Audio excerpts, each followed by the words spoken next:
Hello guys, luto tayo ng pakbet na may saluyot para sa ating tanghalian.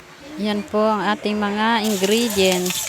Magisa na po tayo. Unahin natin ang bawang na mayroong pampababa ng blood pressure. Isunod ang sibuyas na mayroong pampatibay ng buto. Isunod naman natin ang ating baboy na mayaman sa biwan. Gustong gusto ko sa karne yung medyo sunog na siya. Pagkatapos ay ilagay na natin ang ating kamatis na pampalinaw din sa ating mga mata.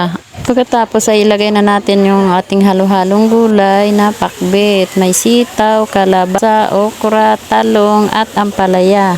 Timplahan na rin natin. Wala akong nilagay dito na bagoong oyster sauce na lang at lagyan natin ng seasoning, asin.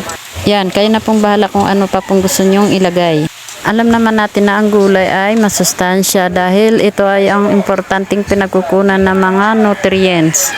At kung malambot na ang ating mga gulay, ilagay na natin ang saluyot na mayaman sa vitamina at mineral na nakakatulong sa ating kalusugan. Ang gulay din ay mayaman sa potassium na nagpapanatiling healthy ang daloy ng ating blood pressure.